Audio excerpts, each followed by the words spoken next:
على المسلمين وليس نرجو سواك فادرك إلهي دراك قبل الفناء والهلاك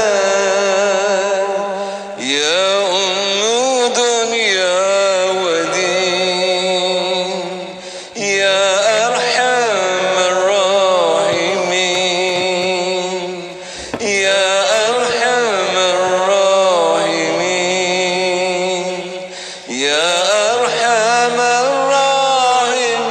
الراحمين فرج على المسلمين يا ربنا يا مجيب أنت السميع القريب ذاق الواسع الرحيم فانظر إلى المؤمنين يا أرحم الراحمين يا أرحم الراحمين يا أرحم الراحمين فرج على المسلمين رب احينا الشاكرين وتوفنا مسلمين نبعث من الآمنين في زمرات السابقين يا أرحم الراحمين يا أرحم الراحمين يا أرحم الراحمين فرج على المسلمين.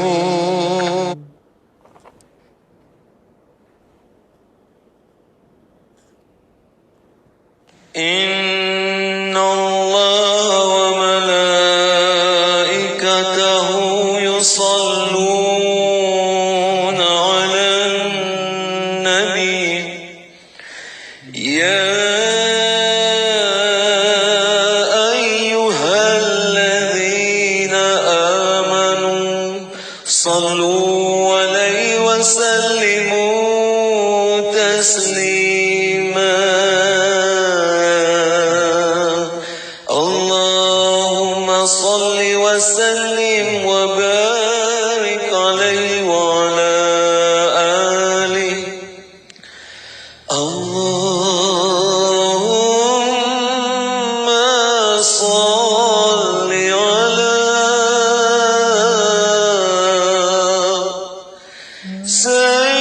سيدنا محمد عبدك ورسولك النبي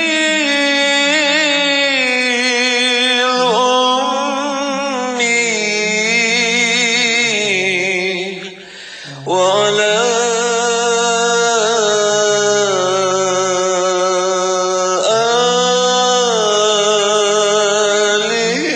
آله وصحبه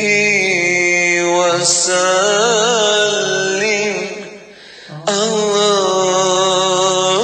اللهم صل على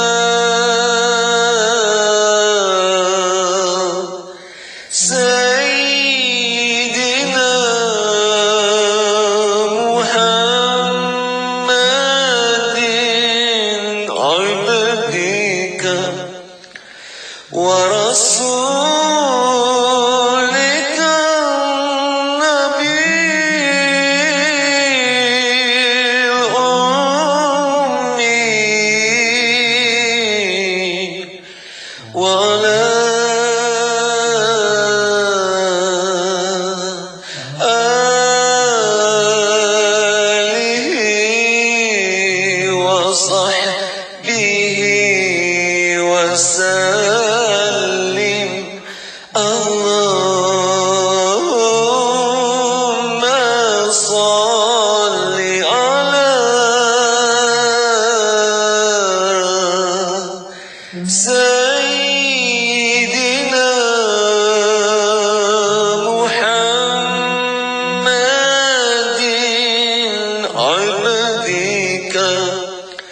ورسولك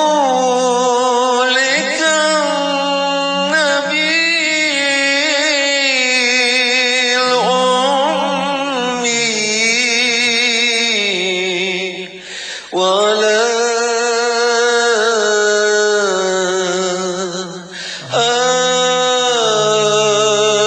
آله وصحبه وسلم. اللهم صل وسلم وبارك عليه وعلى آله. Bismillahirrahmanirrahim. Assalamu alayka ya Rasulullah. Assalamu alayka ya Nabiyullah. Assalamu alayka ya Habibullah. Assalamu alayka ya Sayyidal Mursalin. Assalamu alayka ya Imam al-Muttaqin. Assalamu alayka ya Khataman Nabiyyin. Assalamu alayka wa ala alika tahirin. Assalamu alayka wa ala ashabika ajma'in.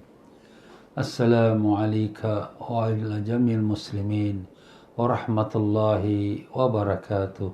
Al-Fatiha. A'udzu billahi minasyaitonir rajim. Bismillahirrahmanirrahim.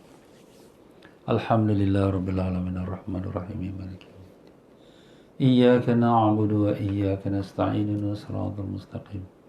Siratal ladzina an'amta 'alaihim ghairil maghdubi 'alaihim waladdallin.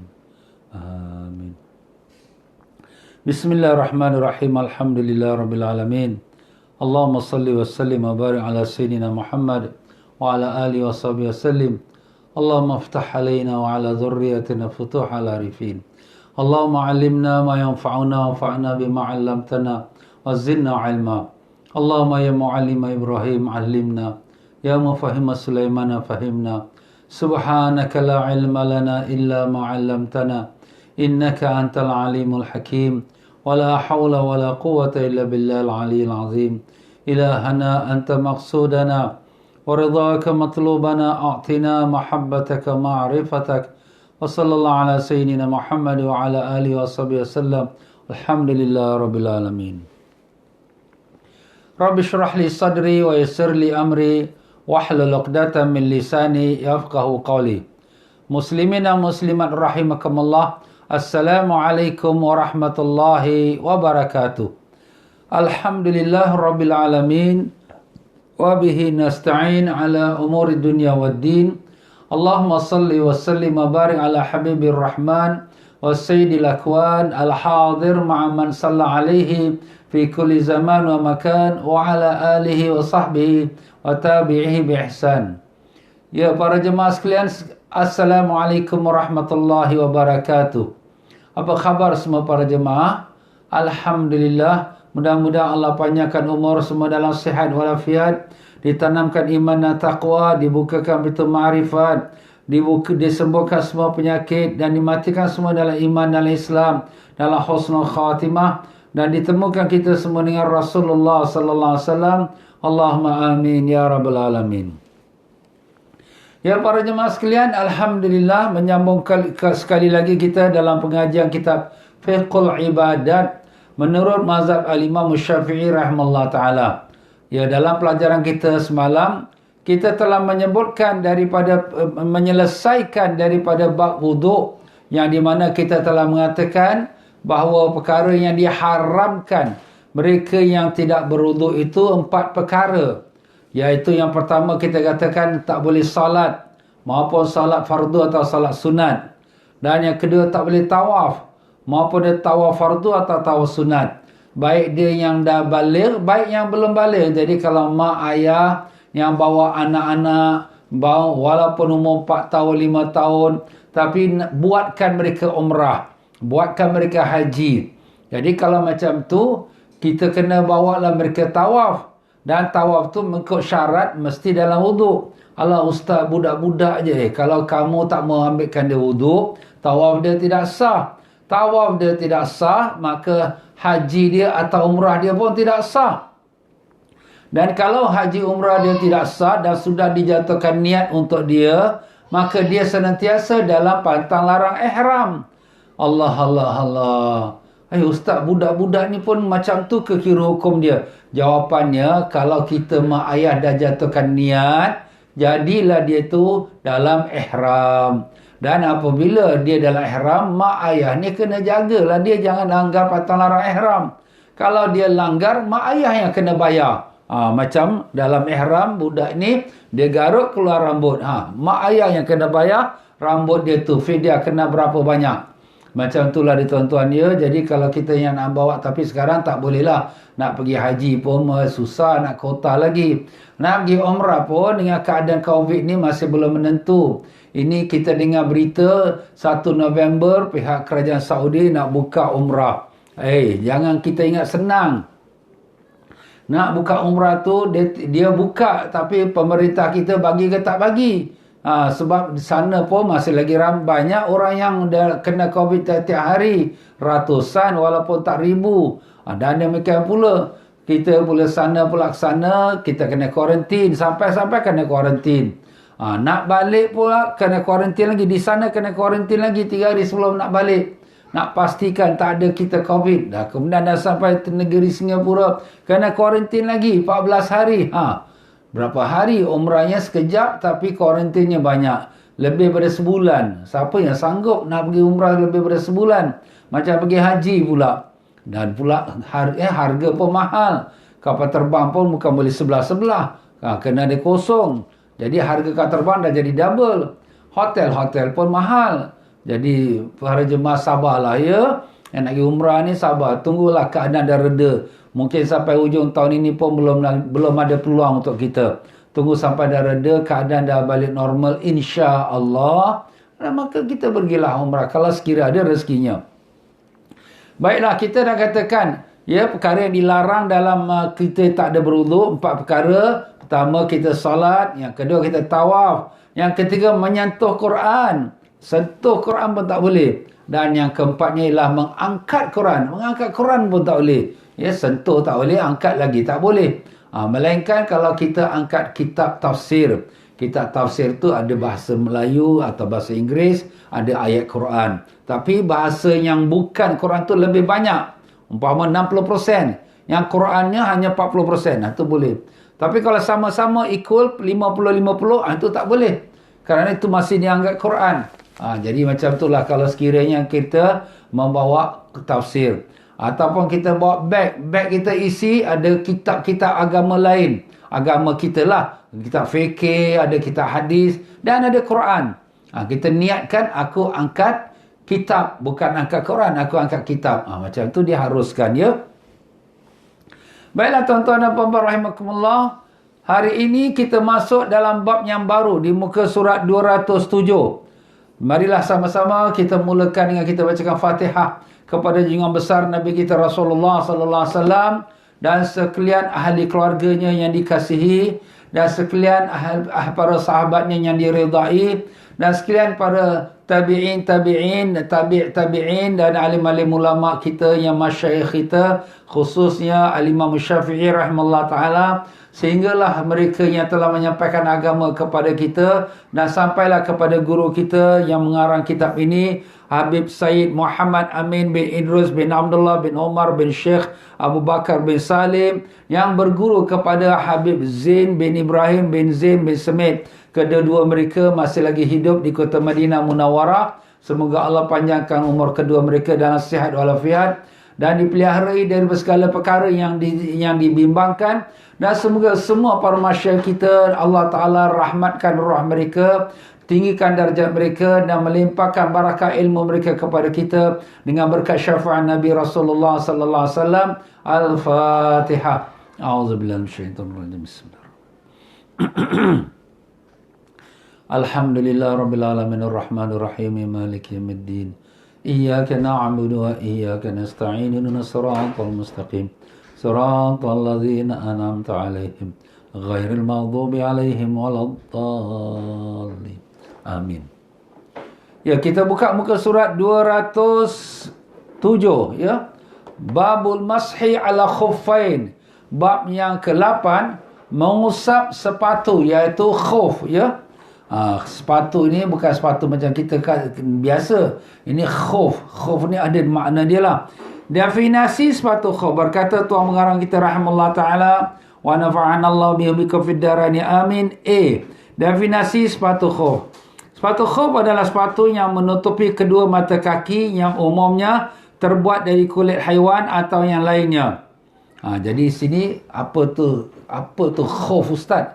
Khuf tu ialah sepatu. Sepatu tu dia tutup cover daripada ujung jari sampai pada kita punya mata kaki. Mata kaki tu yang dua tulang yang terbenjol keluar tu, itu mata kaki lah, atau kita nama buku lali. Yang di mana wajibnya kita membasuh kaki waktu berwuduk ialah daripada jari sampai kepada mata kaki. Jadi syaratnya khuf ini mesti sampai tutup mata kaki tu. Tempat yang mana wajib basuh itu mesti sampai dia tutup. Itulah namanya sepatu khuf. Sepatu khuf ini dibuat biasa daripada kulit. Ya, biasanya dipakai di negeri-negeri sejuk lah, ya. Sebab apa? Nak menahankan kaki itu daripada kesejukan, ya. Atau kalau tak daripada kulit pun, daripada apa-apa polyester ke, ataupun kita katakan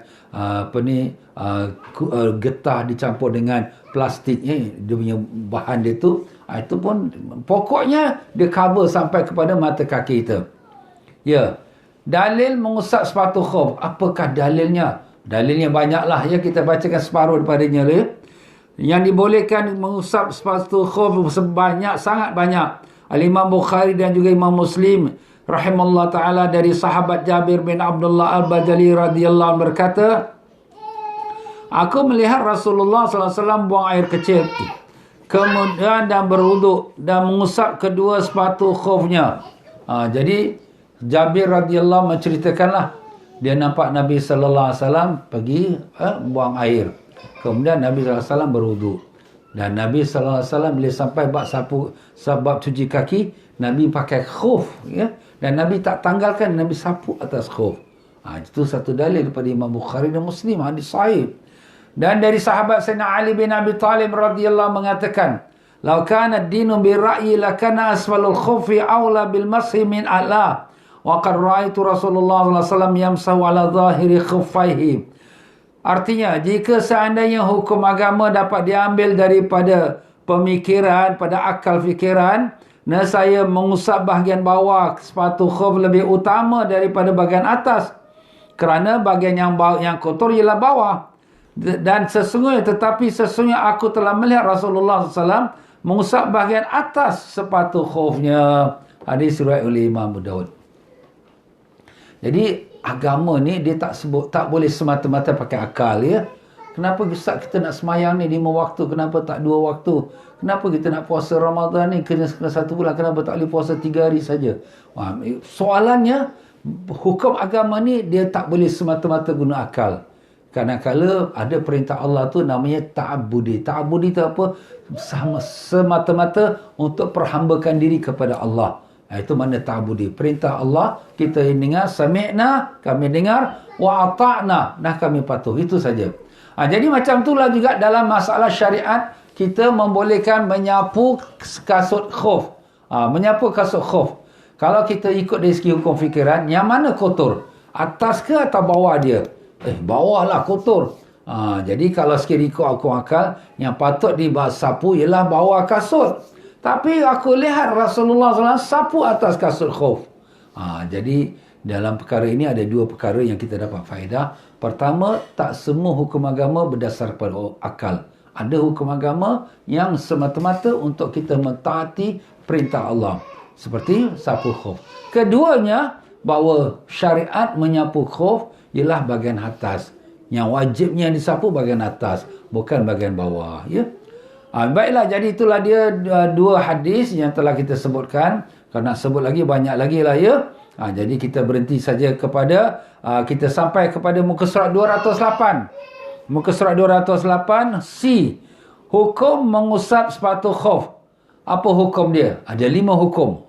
Ustaz, 5? Banyaknya. Ialah, hukum syariat ada 5. Wajib, sunat, haram, makruh, harus. Jadi kalau sekiranya ada orang kata, ini bid'ah, ini Nabi tak buat, apa hukumnya? Kita tanya apa hukumnya? Apa hukum? Bid'ah lah Nabi tak buat. Itu bukan hukum, itu status dia. Tapi hukum dia, apakah dia wajib, ataupun dia sunat, atau dia haram, atau dia makruh, ataupun dia mubah, iaitu harus.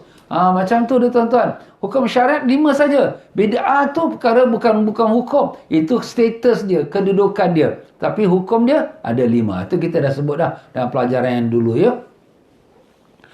Wajib kita sapu khuf. Wajib? Bila wajib? Jika seandainya dengan mengusap sepatu khuf, ia dapat mengerjakan salat fardu sebelum keluar waktunya. Ni misal kata dia pakai kasut khuf. Kemudian lepas tu salat ni lagi tinggal 5 minit, dah habis dah. Alamak, kalau dia buka kasut ni lambat ni. Nanti dah habis dah habis wuduk, nak salat, dah waktu dah habis. Sudahlah, pakai kasut juga. Dia cuma sapu. Wajib dia sapu. Kenapa? Nak kejarkan masa yang sangat terhad tu, nak dekat habis waktu. Itu jadi wajib sapu khuf. Yang sunat, yang kedua sunat. Di muka surat 209 ya. Sunat sapu khuf, jika seandainya dengan mengusap sepatu khuf tu dapat mengerjakan solat secara berjemaah. Solat berjemaah adalah sunat muakkad, sunat yang dikuatkan. Kita nak pergi ambil uduk, kita pakai kasut khuf. Ini imam nak dekat tahiyat akhir ni, alamak. Kalau nak buka kasut saja dah 1-2 minit. Nak cuci lagi dah lambat lagi. Lepas main jemaah ni, rugi aku ni. Jadi kita sapukan supaya kita dapat berjemaah dengan imam. Itu namanya sunat. Sunat tu apa? Sunat tu kalau dibuat dapat pahala. Kalau tertinggal jemaah, taklah berdosa. Ya? Jadi itulah dia tuan-tuan. Dan yang ketiga, hukum mubah. Mubah tu haruslah. Boleh. Kalau kita dalam bahasa Melayu kita Singapura, Malaysia, harus tu boleh, tak boleh. Boleh buat, nak buat, tak buat, tak apa. Tapi kalau bahasa Indonesia, harus mana mesti. Sebab tu dalam buku kita, dia terjemahkan mubah tu mana yang boleh. Boleh tu semua orang faham lah. Hukum aslinya, itu hukum asli lah. Hukum asli, harus kita nak pakai, nak sapu khuf boleh, nak tanggalkan dia, cuci kaki saja pun boleh. Bagi seorang yang memakainya tiada kerana untuk mengerjakan sunat, ya, jadi tak ada niat kerana nak pakai sunat, ikut sunat Nabi, tak ada niat. Jadi dia saja pakai. Kenapa? Sejuk lah, jadi saya pakai khuf. Dia pakai khuf tu nak selamatkan kaki daripada sejuk. Itu hukumnya harus lah. Dan yang keempat, hukum makruh pakai khuf. Makruh? Makruh tu bila? Bila mengulang-ulangi dalam mengusap sepatu khuf atau mencucinya kerana dapat menyebabkan sepatu khuf tu menjadi rosak. Asyik kena sapu dengan air saja kan. Jadi kulit pun jadi lembab dah. Jadi rosak, jadi orang kata dah kulit dia pun dah tak kuat grip dia. Umpamanya, jadi itu makruh lah. Kalau selalu sangat ya. Yang kelima jadi haram pula. Macam mana pula jadi haram pula ke sapu khuf? Terbagi menjadi 2 bahagian. Yang pertama haram dan sah. Macam mana haram dan sah? Seperti dia mengusap pakai khuf, tapi khufnya dicuri. Alamak, dia curi. Dia tak ada kasut, dia pakai khuf. Tapi orang punya, dia curi. Habis, dia sapu. Haram. Ini haram ni orang punya ni. Tapi semayang dia sah tak? Sah. Semayang dia sah. Macam baju. Dia nak pakai baju ni, dia tak ada baju, dia curi baju orang pula dia pakai. Allahu Akbar. Semayang dia? Semayang sah lah, dah tutup aurat. Tapi ini baju orang punya ni, haram ni. Itu haram lah, berdosa. Itu hukumnya lah. Tapi ada yang haram dan tidak sah.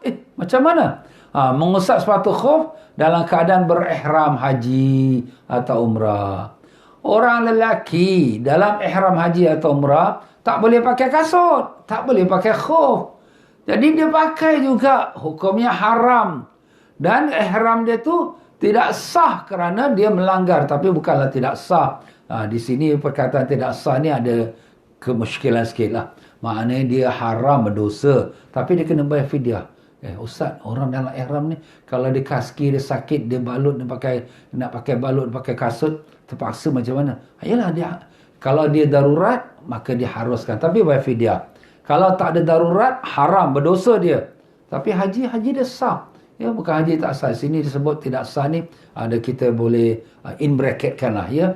Maksud in bracket tu maknanya tak dipakaikan perkataan tidak sah. Dia haram, macam juga yang atas lah ya. Itu haram tapi dia sah. Sebab yang membatalkan haji bukan pasal dia pakai khuf, pakai kasut ya. Kalau orang dalam ihram lelaki, Dia tak boleh pakai topi, tak boleh pakai serban pakai kepala dia. Dia pakai, dia langgar larangan ihram. Langgar larangan ihram, dia kena bayar fidyah. Dia kena bayar denda. Tapi haji dia sah. Umrah dia sah, ya. Itu dia punya hukum dia, tuan-tuan, ya. Itu ada sikit remarks lah kat situ. Haram dan sah, ya. Sama juga. A dan B tu sama macam hukum A, ya. Jadi dia tak boleh kita samakan. Kita tak boleh jadikan dia tu B tu tidak sah, ya. Sebab contoh dia ni tak begitu tepat. Mungkin tuan pengarang kita alim, tapi mungkin tersilap lah, ya. Kita kena husnuzan dengan tuan pengarang kita. Sebab dia orang alim, ya. Mungkin perkara ni dah banyak sangat kena tersilap. Manusia kan. Ni human error. D. Cara mengusap sepatu khuf. Macam mana Ustaz? Saya ni ada sepatu khuf. Tapi sepatu khuf ni tak ada jual kat negara kita sebelah timur ni. Singapura, Malaysia. Jarang sekali. Kadang kita jumpa. Jarang. Pasal apa orang tak pakai? Yang selalu pakai ni kalau negeri sejuk. Macam kat Asia Tengah, ya. Turkistan, Uzbekistan, ya. Ataupun di Mekah, Madinah. Sebab mereka mengalami masa musim sejuk. Jadi bila mereka nak pergi tawaf, ya, musim sejuk, ya. Jadi kaki dia bila pijak marble tu depan Kaabah tu sejuk, ya. Jadi dia pakaikan khuf. Nak pakai kasut dalam Masjidil Haram, tak boleh. Orang marah nanti. Ni dalam masjid kau pakai kasut. Tapi dia pakai khuf. Khuf tu macam kita kata tadilah, dia dibuat pada kulit. Dia macam stocking, tapi bukan stocking, dia kulit, ya. Stocking bukan kulit, stocking tu cotton, ya, ataupun polyester sebagainya. Ni dia kulit, ya. Cara nak mengusap dia, nak sapu dia.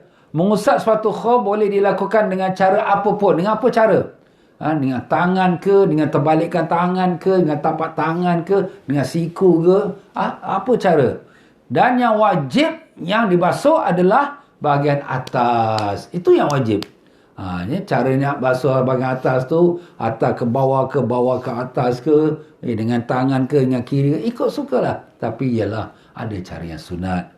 Cara yang afdal, yang utama, iaitu dengan membasah jari-jari tangan kanan dan kiri. Basahkan jari-jari tangan kanan dan kiri. Ya. Kemudian meletakkan jari tangan kanan pada bahagian jari-jari kaki. Dia letakkan ni kaki. Ni kaki. Ni jari tangan kanan. Jari-jari dah basah kat bawah paip, letakkan kat jari kaki. Tapi kita pakai kasut. Kat atas kasut lah, atas khuf. Jari kaki atas khuf, bahagian kat jari. Kemudian kita tolak dia sampai kepada kita kata sampai kepada tumit kita. Tumit ataupun kita kata sampai kepada kita punya kedua buku lali. Ya. Jari mengusapnya ke arah tumit. Dan ke arah tumit tu, tumit kat bawah lah, ya. Tapi disapu ke atas, ke arah atas lah. Atau tumit kat bawah, tapi bukan disapu ke bawah, ya. Disapu sampai ke atas. Sampai ke mata kaki dia. Jadi itu dia punya jari tangan. Itu dah wajib lah tu. Itu yang wajib. Ustaz, tak kena kasut semua ni tak basah lagi. Cuma bahagian atas saja. Ya, itu namanya mengusap. Mengusap tu maknanya menyapu. Dia sapu saja. Bukan dia cuci. Cuci ni dia kena basuh semua. Itu macam cuci kaki lah tu. Dia beza. Mengusap ataupun mengusap tu dengan arti mana menyapu, ya. Macam kita mengusap kepala. Dalam rukun wuduk, mengusap kepala. Mengusap kepala bukan basuh kepala. Kalau basuh kepala, semua rambut kena basah. Tapi sapu saja. Tapi kalau tangan, basuh tangan. Seluruh tangan kena basuh. Kalau muka, basuh muka. Seluruh muka kena basuh. Itu ada beza. Basuh dengan mengusap. Ya, basuh dengan menyapu. Jadi macam itulah. Jadi bila kita sapu kaki kita yang pakai khuf tu sampai kepada kedua mata kaki kita, sampai situ stop. Itu tangan kanan kita. Tangan kiri pula dan meletakkan jari tangan kiri di bawah tumit. Jari bawah tangan kiri ni kita, tangan kiri dia letakkan bawah tumit. Bawah tumit dan mengusapnya ke arah jari-jari kaki. Dia mengusap ke arah jari kaki. Ustaz, bawah tapak ke? Itulah dia sunat macam tu. Tapi itu tak wajib. Yang bawah ni tak wajib. Itu sunat saja. Jadi tangan kanan dia tarik sampai ke mata kaki, tangan kiri dia tolak daripada tumit pergi ke jari kaki. Itu dia sunatnya, ya. Tapi yang bawah tu yang daripada tumit ke jari kaki tu sunat lah. Macam kita sapu kepala, yang wajib tu kita tolak tangan kepala kita. Tapi tolak tu biar sampai ke belakang, sunat lah. Tapi tolak balik ke depan pula, itu sunat juga. Bukannya wajib, ya. Yang wajib tu kita tolak sikit saja ke belakang. Itu dalam mazhab Syafi'i rahimahullah ta'ala. Baiklah, jadi itulah dia tuan-tuan cara mengusap khuf, ya. Jadi tak perlu kita nak basahkan kiri kanan khuf kita, tak payah. Kita basah tangan, kita sapu straight, tarik. Dah. Perkara yang makruh dalam mengusap sepatu khuf, apakah yang makruh? Dia ada, pertama, mengulang-ulang dalam mengusap sepatu khuf. Dia sapu, kemudian sapu, cukup sekali saja sapu khuf, ya. Dan yang kedua, mencuci sepatu khuf. Dia basuh sekali, alamak. Kita dah cakap sapu, dia pergi basuh, buat paip macam mencuci kaki pula. Habislah, rosaklah kasut tu. Itulah dia tuan-tuan, ya. Itu makruh. Itulah dia tuan-tuan, puan-puan, ya. Dan F, muka surat 210. Syarat-syarat diperbolehkannya mengusap sepatu khuf. Ni syarat ni maknanya, bilakah boleh kita menamakan itu kasut khuf dan sah untuk disapu dan sah untuk dibawa salat. Ada syarat dia tuan-tuan.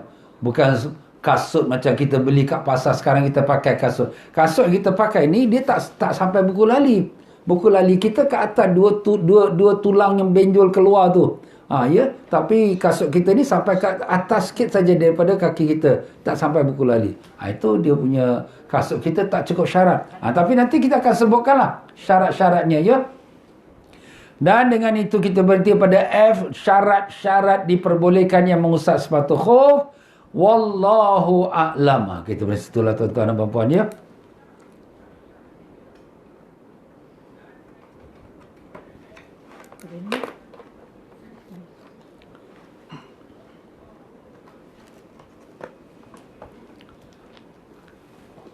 Ya, tuan-tuan dan puan-puan rahimakumullah, ibunda Nabi kita Sayyidatina Aminah radhiyallahu anha, sebagaimana yang telah kita katakan, pada setiap malam daripada malam awal Rabiul Awal sampailah beliau melahirkan baginda Nabi kita Rasulullah sallallahu alaihi wasallam, Allah Ta'ala telah datangkan kepada beliau beberapa perkara yang pelik-pelik dan ajaib-ajaib sebagai menandakan hampirnya kelahiran baginda Nabi yang mulia dan sebagai menandakan kemuliaan baginda Nabi kita Rasulullah sallallahu alaihi wasallam. Jadi dalam pelajaran kita ataupun ceramah kita semalam, kita telah mengatakan ibunda Nabi kita Rasulullah sallallahu alaihi wasallam pada malam semalam, iaitu pada malam yang ke-8. Ya, malam ke-8, semalam malam ke-9. Malam ini malam yang ke-10. Ya, hari ini 9 Rabiul Awal, malam ni malam 10. Besok hari Selasa malam 11. Lusa hari Rabu malam 12. Kita tinggal lagi 2 malam, malam ini dengan malam besok. Lusa kita dah malam 12 Rabiul Awal. Jadi pada malam ini malam yang ke-9. Ya. Jadi 9 hari, maaf. Malam ni malam ke-10. Hari ni hari ke-9. Malam ni malam ke-10. Semalam malam 9, maka apa yang berlaku pada Sayyidatina Aminah yang telah kita sebut semalam, bahawa Allah SWT semakin mencurahkan rahmat kasih sayang kepada Sayyidatina Aminah, sehingga tidak ada rasa sedikit pun, tak ada sakit pun, tak ada rasa sedih, tak ada rasa susah. Jam jiwa hati Sayyidatina Aminah tenang, padahal dia seorang saja, suami dah tak ada, dah meninggal, ya. Jadi datuk budak ni iaitu Abdul Muttalib pun tak ada kat rumah, ya. Dia ada rumah dia sendiri. Maka Sayyidatina Aminah dalam diri dia seorang, tapi Allah bagi dia ketenangan. Kalau ibu-ibu nak hampir masa nak dekat lahirkan anak, tak ada siapa temankan aku seorang, kalaulah aku melahirkan budak ni macam mana ni. Tapi Sayyidatina Aminah, Allah bagi ketenangan yang cukup. Dan pada malam yang ke-10, malam ni malam ke-10 tuan-tuan, ya. Pada malam yang ke-10, Sayyidatina Aminah melihat tanah Taif dan Mina ikut bergembira menyambut akan kelahiran Nabi Sayyidina Muhammad sallallahu alaihi wasallam. Kita tanya diri kita, Taif tu di mana Ustaz? Taif ialah satu bandar di pergunungan hampir Mekah, kira-kira 65 kilometer. Mina tu di mana? Mina kita tahulah sebelah daripada Mekah. Arafah, Mina, yang Muzdalifah ya, yang kita orang yang kerjakan haji. Allah bukakan kepada Sayyidatina Aminah dalam rumah dia. Bukan dia pergi keluar naik atas bukit tengok mana gunung Taif, tak ada. Dalam keadaan dia dalam rumah itu, Allah buka pada dia, nampak, kita katakan kota Taif, kota yang 65 km jauh, dan nampak kota Mina walaupun bersampingan dengan Mekah. Allah buka, nampak mereka ini, kota ini gembira. Macam mana kita nak kata kota gembira? Allah bukakan, itu maknanya kasyaf. Kita dapat rasakan kegembiraan kota itu. Seperti juga kalau kita kata kota Madinah. Rasulullah sallallahu alaihi wasallam apabila sampai kota Madinah, kota Madinah tu live, hidup dia menyambut kedatangan Nabi sallallahu alaihi wasallam. Walaupun kita tak nampak dengan mata kita, tapi bumi-bumi yang di mana dipijak oleh Nabi sallallahu alaihi wasallam, gembira mereka kerana kehadiran kekasih Allah, penghulu sekalian manusia, Rasulullah sallallahu alaihi wasallam. Allahumma salli wa sallim. Itulah perasaan yang dirasakan oleh Sayyidatina Aminah. Nampak? Kalau lah semua nampak dia punya keajaiban ni, Sayyidatina Aminah tahu tak yang anak dia kandung tu seorang Rasul kepusur Allah? Tahu! Sudah diberitahu pada dia. Kalau dah sudah diberitahu, dia beriman tak? Pasti sekali. Kenapa? Kerana itulah pesuruh Allah. Masya Allah. Sangat sedih sekali orang yang mengatakan ibu bapa Nabi dalam neraka. Na'udzubillah ya. Mudah-mudahan Allah bagi kita dan mereka juga hidayat. Itulah dia tuan-tuan. Jadi pada malam ini Sayyidatina Aminah melihat kebesaran Allah dengan melihatkan kota Taif dan kota Mina itu bergembira. Besok malam, malam yang ke-11 tuan-tuan ya. Jadi insya-Allah tuan-tuan dan puan-puan, malam 12 Rabiul Awal, jangan lupa hari Rabu ini. Hari ini 26 hari bulan. Besok 27. 28 hari Rabu. Malam itu ialah malam 12 Rabiul Awal. InsyaAllah pihak kami bekerjasama dengan pihak Masjid Mujahidin akan mengadakan Maulidul Akbar, maulid yang terbesar menyambut malam Maulidi Rasul malam 12 Rabiul Awal. Ya, jangan lupa pada hari Rabu ini 28 hari bulan. Saya dah masukkan dalam channel Tiang Fauzi Telegram dan juga di FB. Tuan-tuan boleh pas-paskan ya. Memang itu betul-betul bertepatan dengan malam kelahiran Nabi SAW. Jadi kita mula pada jam 7.30 malam lepas maghrib. Tapi kita tak boleh pergilah ke masjid sebab sekarang COVID kan. Cuma ikut dalam FB saja. Live telecast insya-Allah. Jadi tuan-tuan dan puan-puan, pada hari Rabu sampai hari Khamis kita tak ada kelas petang ya. Sebab apa, malam saya buat maulid. Jadi kita tak ada kelas petang. Hari Rabunya 28 dan 29-nya pun kita tak ada kelas pada waktu petang kerana malam saya ada buat maulid ya. Baik tuan-tuan dan puan-puan rahimakumullah. Jadi kita menyambung lagi dalam bacaan kitab Dibai. Ada orang tanya saya, Ustaz baca kitab maulid ni kat mana nak beli? Kat Singapura ada, mungkin kat Malaysia pun ada juga ya. Tanyalah kat kedai-kedai kitab tu. Saya dah masukkan gambar kitab ni dia dalam kita punya Telegram ya. Jadi tuan-tuan yang nak mencari kitab ni boleh. Semalam kita telah sampai pada masa membicarakan Nabi sallallahu alaihi wasallam saat dilahirkan. Dan saat dilahirkan Nabi dalam keadaannya telah bercelak, telah terputus pusat dan telah berkhatan, telah bersunat dan dalam keadaan sujud kepada Allah dan jarinya itu diangkat menunjukkan keesaan Allah dan demikianlah bertasbih subhanallah. Masya Allah, luar biasa. Ini bukan sebarang budak, ini bukan anak-anak manusia biasa, ini adalah kekasih Allah. Begitulah Sayyidatina Aminah mengatakan bahawa apabila saat lahir Nabi SAW, aku tak lihat sesuatu pun dalam rumahku. Yang aku nampak cuma nur, cahaya-cahaya. Masya Allah.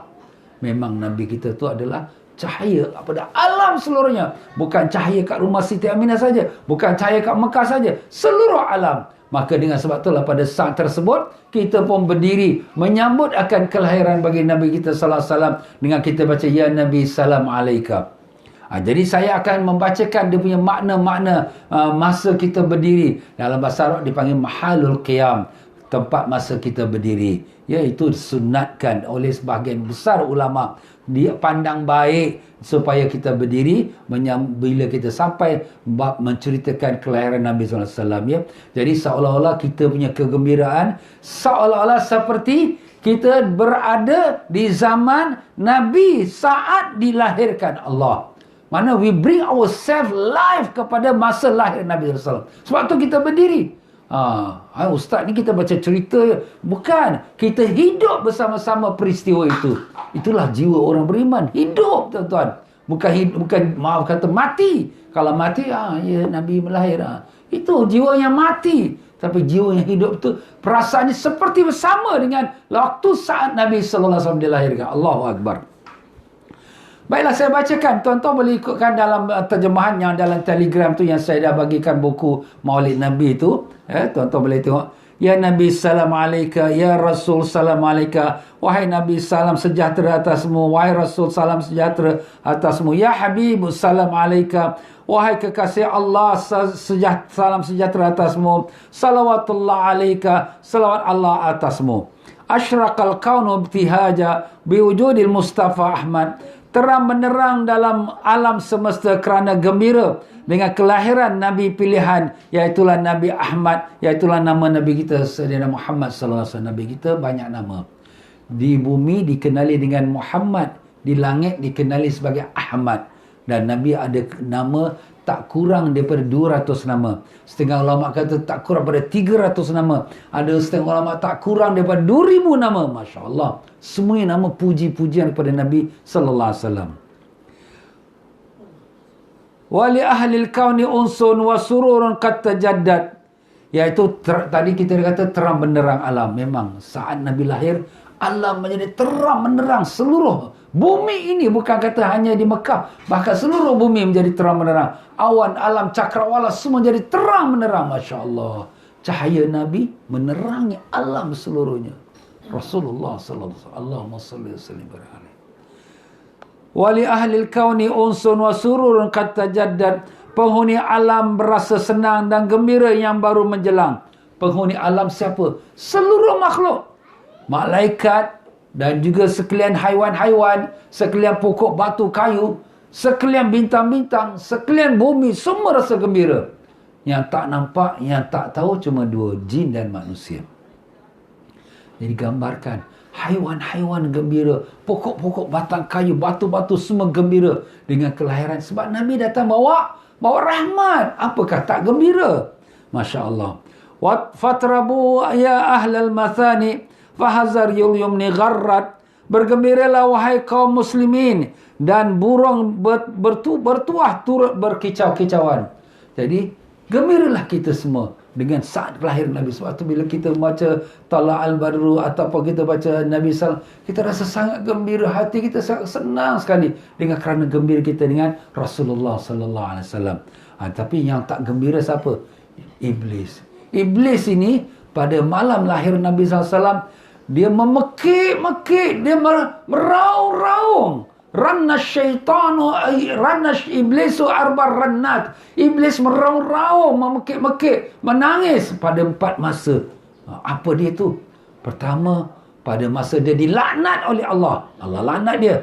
Yang kedua, Allah buang dia pada syurga. Dia dibuang pada syurga. Dia menangis, meraung, menyesal tak guna. Dan yang ketiga, pada saat lahir Nabi sallallahu alaihi wasallam. Itu pada saatnya lahir Nabi. Jadi gambarkan tuan-tuan, kalau orang yang tak gembira dengan lahir Nabi, nak cakap macam mana? Haiwan gembira, pokok batu kayu pun gembira. Macam mana nak cakap orang? Allah, nak cakap apa? Jadi setan. Astagfirullah. Kita tuduh dia pula. Tapi itulah dia. Setan, iblis menangis, meraung kerana sedihnya lahirnya Nabi Rasulullah SAW. Allahumma salli wa sallim. Dan yang keempatnya, bila dicampak dalam neraka. Na'udzubillah min zalik. Allahumma asturni ya Rabb. Wastati'u bijamalin faqa fil husni tafarrad. Bersuluhlah kamu dengan cahaya kecantikannya yang mengatasi segala kecantikan. Cantiknya Nabi, wajahnya Nabi bercahaya yang mengatasi sekalian kecantikan. Orang kata Nabi Yusuf cantik ustaz. Bila dia jalan, orang perempuan potong buah sampai terpotong jari. Percayalah, kecantikan Nabi Yusuf hanya baru sedikit daripada kecantikan Rasulullah sallallahu alaihi wasallam. Sehingga apabila orang-orang Arab melihat wajah Nabi SAW, mereka mengatakan, ini bukan wajah si pendusta, ini bukan wajah pembohong, itulah dia Rasul sallallahu alaihi wasallam. Walanal bushra bi sa'din mustamirin laysa yanfad. Kita mendapat berita gembira dengan kebahagiaan yang berterusan, tiada kesudahan. Jadi kita gembira pada kelahiran Nabi berterusan. Ustaz, ni sekarang bukan bulan Rabiul Awal, apa buat sambung-sambung Maulid Nabi? Kita gembira dengan Maulid Rasul, kelahiran Nabi berterusan. Bukan kata pada bulan Rabiul Awal, okey kita buat Maulid, bulan lain tak payah buat Maulid lah, ni bukan bulan. Tidak. Sebab tu berkata Imam Ahmad di dalam kitabnya, dalam bait ataupun dalam syairnya, lau amilna kulla yawmin li Ahmada maulidan qad kana wajib. Andai kata kalau kita adakan Maulid Nabi setiap hari, masih dianggap wajib. Dianggap wajib, bukan wajib hukum syarak, wajib dari segi hukum akal. Kenapa? Sebab Nabi dah bawa banyak kelebihan. Bahkan Nabi lah paling sayang. Bahkan dialah yang akan memberi kita syafaat di yaumul qiyamah. Apakah kamu tidak gembira dengan dia? Subhanallah. Ya Allah, kami bergembira dengan Nabi-Mu ya Allah. Kami kasih dan kami rindu pada Nabi-Mu ya Allah. Bangkitkanlah kami bersama-sama Nabi kami di yaumul mahsyar kelak, dan izinkanlah kami menatap wajah baginda Nabi yang mulia dengan berkat baginda Nabi yang mulia Rasulullah sallallahu alaihi wasallam. Amin ya rabbal alamin. Kita bergembira haitsu utina ata'an jamal fakhral mu'abbad, kerana kita telah dianugerahkan dengan suatu anugerah yang merangkumi semua kemuliaan yang berkekalan. Anugerah apa yang kita telah dianugerah? Anugerahnya dengan kerasulan Rasulullah SAW yang Allah utus untuk kita. Inilah anugerah yang paling besar, lebih besar daripada sekalian nikmat. Kita nikmat makan, nikmat minum, nikmat pakaian sekejap. Masa hidup, mati dah habis dah. Tapi kerasulan Rasulullah membawa kita iman dan Islam, menyelamatkan kita hari akhirat yang amat dahsyat, yang ditakuti oleh sekalian manusia Allah. Fali rabbi kullu hamdin jalla ayahsural ad. Bagi Tuhanku segala pujian yang agung tidak terkira banyaknya ya Allah. Kita terima kasih pada Allah kerana Allah Ta'ala telah jadikan kita umat Nabi Sayyidina Muhammad. Terima kasih kita pada Allah kerana Allah telah utuskan kita seorang Nabi yang sangat sayang kepada kita. Kita terima kasih pada Allah kerana Allah Ta'ala telah beri kita iman dan Islam. Ya Allah, lakal hamdu wa lakal syukur ya Rabb. Idhabana biwujudil Mustafa al-Hadi Muhammad. Kita gembira, kita segala puji bagi Allah kerana dialah Allah telah mengurniakan kepada kita dengan kelahiran Nabi pilihan, pembawa petunjuk Muhammad. Allahumma salli wa sallim alaihi.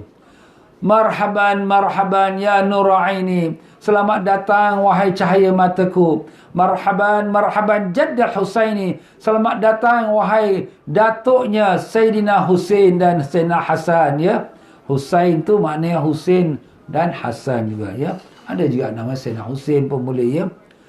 Kedua-dua mereka lah ya.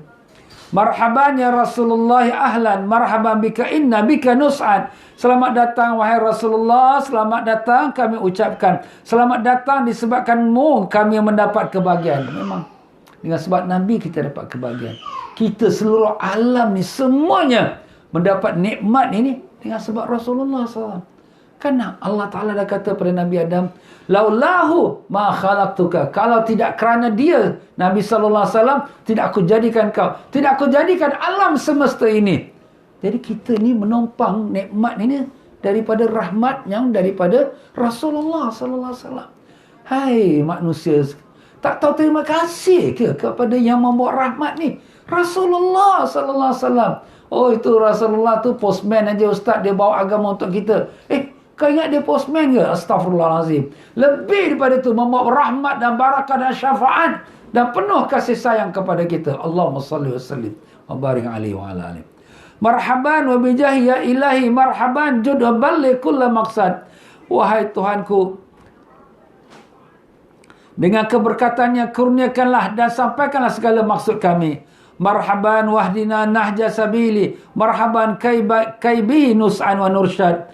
Wah, selamat datang dan ya Tuhan kami, Tunjukkanlah kami pedoman jalannya. Semoga dengannya kita bahagia dan diberi petunjuk. Kita minta pada Allah supaya kita diberikan taufik hidayah petunjuk, dapat kita mengikutkan sunnah-sunnah baginda Nabi kita Rasulullah sallallahu alaihi wasallam. Kemudian kita membaca Rabbighfirli lizunubi ya Allah bibarakatil hadi Muhammad ya Allah. Ya Allah, ampunkanlah dosa-dosaku ya Allah dengan barakahnya yang membawa petunjuk, iaitu Sayyidina Muhammad ya Allah. Jadi kita kalau doa, kita selalu selitkan dengan berkat Nabi sallallahu alaihi wasallam. Sebab Allah sayang pada Nabi. Jadi bila kita sebut nama orang yang Allah sayang, Allah Ta'ala sangat malu kalau tidak diperkenankan doa kita itu. Jadi selalu ya Allah, kabulkan hajatku ni ya Allah, sembuhkanlah aku ya Allah dengan berkat Rasul sallallahu alaihi wasallam. Itu pegangan kita Ahlussunnah Jemaah ya. Ada yang bukan fahaman Ahlussunnah. Apa ni? Nak berkat-berkat ni, tak ada apa berkat-berkat. Itu orang yang tak ada fahaman Ahlussunnah. Kita jangan argulah. Tak guna kita argue dengan orang macam tu pun tak ada faedah. Kita nak terangkan diri tak akan terima. Cuma hanya taufik hidayat Allah saja yang boleh buka hati mereka. Rabbi balighna bijahi ya Allah fi jiwari khaira maq'ad ya Allah. Tuhanku, temukanlah kami dengan kemuliaannya ya Allah, di samping yang di sebaik-baik tempat ya Allah. Kita minta Allah temukan kita ya Allah. Temukan kita ya Allah dengan Rasulullah sallallahu alaihi wasallam. Karuniakan kita dapat menghadap wajah Nabi kami ya Allah dengan berkat Nabi Rasulullah sallallahu alaihi wasallam. Amin ya rabbal alamin.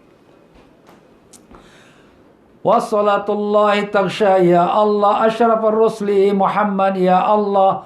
Dan selawat Allah meliputi ya Allah akan semulia-mulia Rasul Muhammad sallallahu alaihi wasallam ya Allah. Kita minta selawat Allah menyelubungi akan Rasulullah sallallahu alaihi wasallam.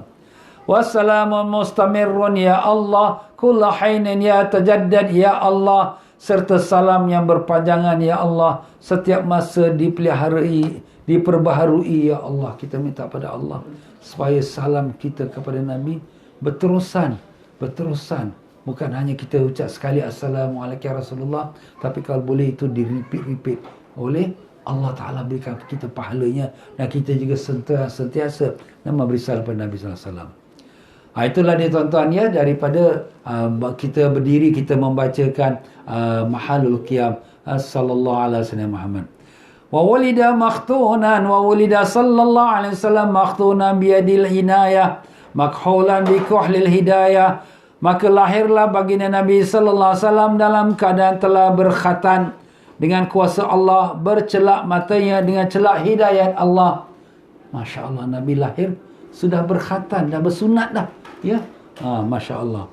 Dan juga telah bercelak mata dia, dah bercelak. Cantik sikit dah cahaya mata Nabi sallallahu alaihi wasallam.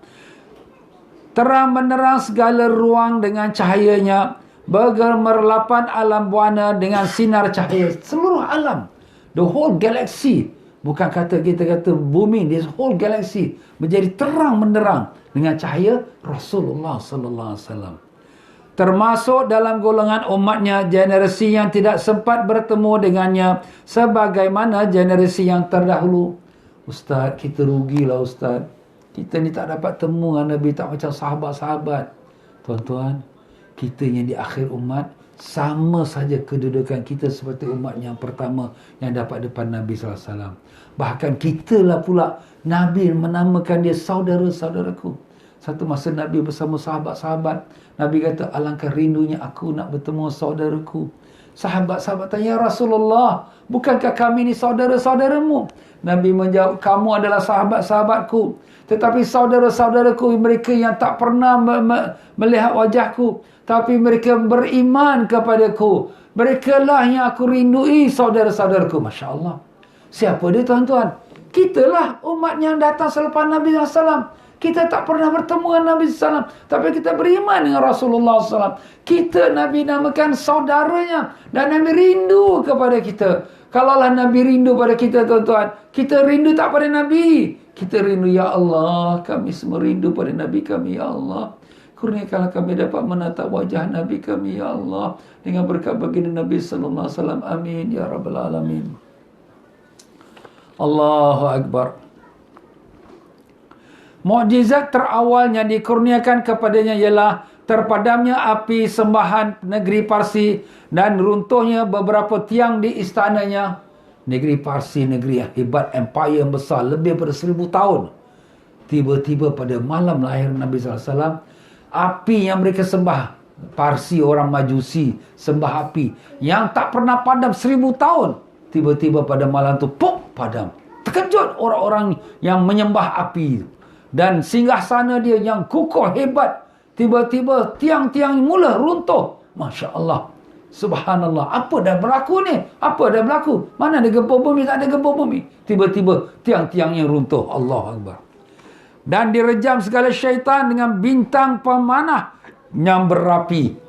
Syaitan-syaitan sewaktu sebelum lahir Nabi SAW, mereka boleh masuk, menyusup ke dalam langit untuk nak dengarkan berita-berita gaib daripada malaikat-malaikat berbual-bual apa nak berlaku di bumi. Tapi bila malam lahir Nabi SAW, semua pintu langit ditutup. Syaitan-syaitan tak boleh masuk. Siapa syaitan nak cuba menceroboh, dipanah dengan api. Pum, yang kita nampak petir, itu sebenarnya daripada petirnya, iaitu panah api malaikat menembak kepada syaitan-syaitan. Dan setiap yang gagal dari kalangan jin kembali hina dan tunduk. Semua jin yang hebat-hebat, yang hebat besar-besar, semuanya jadi rendah dan kecil dan hina. Tak berdaya mereka pada malam lahir Nabi SAW. Itu semuanya kerana kecemerlangan nurnya dan alam warna bersinar-sinar kerana keelokannya, sehingga baginda sallallahu alaihi wasallam diserahkan kepada perempuan-perempuan yang menyusukannya. Siapa dia yang menyusukannya? Iaitu Halimatus Sa'diyah. Dan dengan itu kita sambung lagi dengan kita membacakan Mahalul Qiyam, selawat pada Nabi sallallahu alaihi wasallam. Sallallahu ala Muhammad sallallahu alaihi wasallam. Sallallahu ala Muhammad sallallahu alaihi wasallam. Allah ya Nabi salam alaika, ya Rasul salam alaika, ya Habib salam alaika, salawatullah alaika. Allah ya Nabi salam alaika, ya Rasul salam alaika, Ya Habib salam alaika. Salawatullah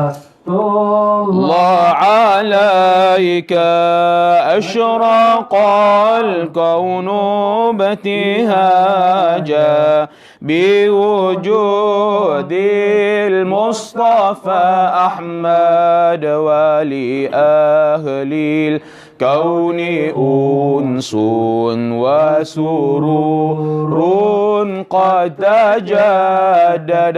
الله يا نبي سلام عليك، يا رسول سلام عليك، يا حبيب سلام عليك. صلوات الله عليك. فاطربوا يا أهل المثاني، فهزاروا اليمن غراد، واستضيعوا بجمال فقفي الحسن تفرد. الله يا نبي سلام عليك، يا رسول سلام عليك، يا حبيب سلام عليك. صلوات الله عليك. ولنا البشرى بسعد مستمر ليس ينفع، العباد حيث أوتينا عطاء جمع الفخر المؤبد. الله يا نبي سلام عليك، يا رسول سلام عليك، يا حبيب سلام عليك. صلوات الله عليك، فلربي كل حمد جل أن يحصره العاد إذا حبانا بوجود المصطفى الهادي محمد. الله يا نبي سلام عليك، يا رسول سلام عليك، يا حبيب سلام عليك.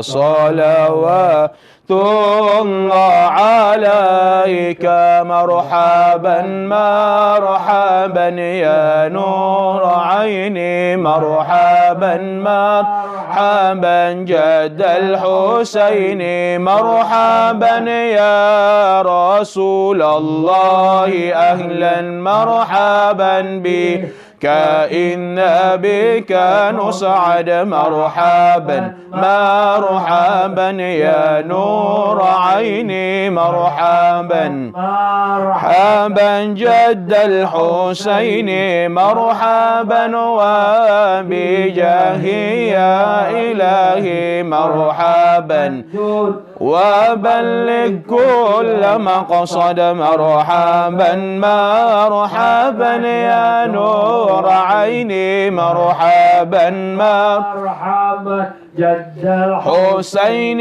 مرحبا واهدنا نهج سبيلي، مرحبا كي به نصعد ونرشد، مرحبا مرحبا يا نور عيني، مرحبا مرحبا جد الحسين. ربي فاغفر لي ذنوبي يا الله ببركات الهادي محمد يا الله. ربي فاغفر لي ذنوبي يا الله ببركات الهادي محمد يا الله. ربي بلغنا بجاهي يا الله في جواري خير مقعد يا الله. ربي فاغفر لي ذنوبي يا الله ببركات الهادي محمد يا الله. وصلاة الله تغشى يا الله أشرف الرسل محمد يا الله. ربي فاغفر لي ذنوبي يا الله ببركات الهادي محمد يا الله. وسلام مستمر يا الله كل حين يتجدد يا الله. ربي فاغفر لي ذنوبي يا الله ببركات الهادي محمد يا الله. طلع البدر علينا من ثنيات الوداع وجب الشكر علينا ما دعا لله داع. طلع البدر علينا من ثنيات الوداع وجب الشكر علينا ما دعا لله داع. أيها المبعوث فينا جئت بالأمر المطاع. جئت شرفت المدينة مرحبا يا خير داع. طلع البدر علينا من ثنيات الوداع وجب الشكر علينا ما دعا لله صلى الله على محمد صلى الله عليه وسلم صلى الله على محمد صلى الله عليه وسلم صلى الله على محمد صلى الله عليه وسلم اللهم صل وسلم وبارك عليه وعلى آله. Allahumma salli wa sallim alaihi wa ala alihi.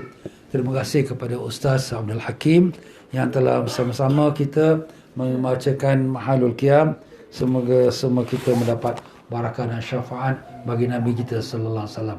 Ya tuan-tuan dan puan-puan rahimakumullah, insya-Allah pada malam ini sampai ada kelapangan lepas maghrib jam 7.30 ada pengajian kitab Syama'il Muhammadiyah, kitab membicarakan tentang perihal pribadi Nabi sallallahu alaihi wasallam yang diadakan di Masjid Sultan Singapura. Dan lepas Isyak, insya-Allah lepas Isyak jam 9 malam iaitu Masjid Hasanah Teban Garden, pengajian kitab Al-Hikam. Siapa ada ke lapangan silakan tuan-tuan dan puan-puan. Dan dengan itu jangan lupa kepada mereka yang telah order, yang nak order kitab fikir, boleh buka link order kitab di FB saya. Dan saya ucapkan terima kasih kepada mereka yang telah membuatkan derma untuk pembangunan madrasah yang kami uruskan di Kemboja, dan juga untuk fakir miskin, dan juga tahfiz dan anak yatim, dan juga untuk pembangunan masjid yang sedang kita usahakan. Jadi kepada sekalian mereka yang telah derma, jazakumullah khairan jazak. Mereka nak derma boleh lagi teruskan seperti mana yang telah ada pada Pay Now dan juga account number. Dan demikian juga tuan-tuan dan puan-puan rahimakumullah, kami ucapkan terima kasih sekali lagi kepada mereka yang telah sama-sama kami dalam pengajian ini. Jangan lupa pada hari Rabu dan hari Khamis kita tidak ada pengajian petang kerana malamnya kami mengadakan Maulidin Nabi sallallahu alaihi wasallam. Sekian saja daripada kami, sama-sama kita baca istighfar. Bismillahirrahmanirrahim. Allahumma anta rabbi la ilaha illa anta khalaqtani wa ana 'abduka wa ana ala ahdika wa wa'dika mastata'tu a'udzu bika min syarri ma sana'tu abu'u laka bi ni'matika 'alayya wa abu'u bi dhanbi faghfir li fa innahu la yaghfiru dhunuba illa anta. Allahumma anta rabbi la ilaha illa anta alaika tawakkaltu wa anta rabbul arsyil azim ma syaa Allahu kan ama lam yasha' lam yakun la haula wa la quwwata illa billahil aliyyil azim. A'lamu anna Allah ala kulli syai'in qadir, anna Allah qad ahata bi kulli syai'in ilma. Allahumma inni a'udzubika min syarri nafsi, min syarri kulli dabbatin anta akhidhun min asiyatiha. Inna rabbi ala siratin mustaqim. Inna Allah wa malaikatahu yusalluna 'alan nabi. Ya ayyuhalladzina amanu sallu 'alaihi wa sallimu taslima. Allahumma salli ala sayyidina Muhammadin nabiyil ummil habib ala aliyil qadar azimul jah wa ala alihi washabihi wasallim. Allahumma salli ala sayyidina Muhammadin nabiyil habib ala aliyil qadar azimul jah wa ala alihi washabihi wasallim. Allahumma salli ala sayyidina Muhammadin nabiyil habib ala aliyil qadar azimul jah wa ala alihi washabihi wasallim. Allahumma salli ala sayyidina Muhammadin nabiyil habib ala aliyil qadar azimul jah wa ala alihi washabihi wasallim. Allahumma salli ala sayyidina Muhammadin nabiyil habib ala aliyil qadar azimul jah wa ala alihi washabihi wasallim. Allahumma salli ala sayyidina Muhammadin nabiyil habib ala aliyil qadar azimul jah wa ala alihi washabihi wasallim. Allahumma salli ala sayyidina Muhammadin nabiyil habib ala aliyil qadar azimul jah wa ala alihi washabihi wasallim. Allahumma salli ala sayyidina Muhammadin nabiyil habib ala aliyil qadar azimul jah wa ala alihi washabihi wasallim. Allahumma salli ala sayyidina Muhammadin nabiyil habib ala aliyil qadar azimul jah wa ala alihi washabihi wasallim. Allahumma salli ala sayyidina Muhammadin nabiyil habib ala aliyil qadar azimul jah wa ala alihi washabihi wasallim. Sekian saja, wabillahi taufiq wal hidayah. Wassalamualaikum warahmatullahi wabarakatuh.